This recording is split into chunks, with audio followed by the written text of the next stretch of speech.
তো রান্না বান্না বসিয়ে দিয়েছি একদম গরম হাঁড়িতে, দেখো গরম জল, হাঁড়িতে একদম গরম গরম এই গরম জলই।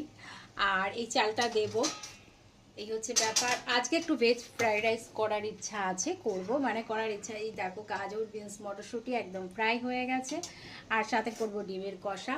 এই যে ডিম আলুকে সুন্দর করে কি দিয়েছি এর মধ্যে, লঙ্কার গুঁড়ো আর একটু নুন মাখিয়ে রেখেছি। তো এটাকে এখন বসাবো, আর আমার ব্রেকফাস্ট করা কমপ্লিট। আর এই যে এটাকে ফ্রাই করে রেখে দিয়েছি, এটা হবে। তার মাঝখানে আমি ভাতটাকে করে নিই, করে ঠান্ডা করে রাখবো, তারপর ফ্রাই করব। আর একটু তার মাঝখানে আমার চা খেতে হবে, এই হচ্ছে ব্যাপার। দেখো আলু পেঁয়াজগুলো সুন্দর করে ভেজে নিচ্ছি, আর এখানে ভাতটা পুরোপুরি আমার রেডি হয়ে গেছে।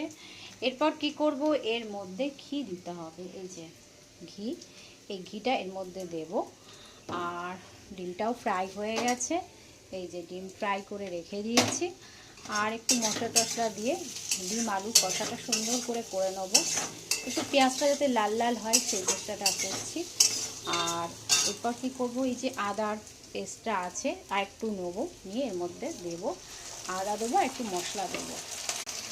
তো এখন কাজ হচ্ছে যে এই যে ঘিটাকে এর মধ্যে দেওয়া।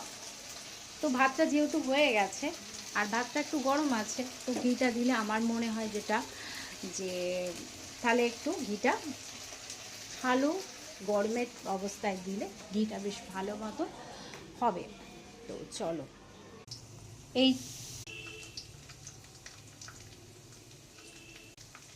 কাজু আর তেজপাতাটা সুন্দর করে ফ্রাই হচ্ছে। আর এই যে চা খেতে খেতেই এটাকে ফ্রাই করব, চাটা না খেলে নয়।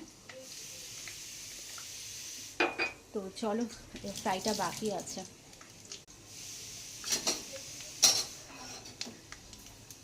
এই যে ভেজে রাখা গাজর বিনস আর মটরশুঁটিটা দিয়ে দিলাম, এবার ভাতটা দিয়ে দেবো, তাহলেই হয়ে যাবে।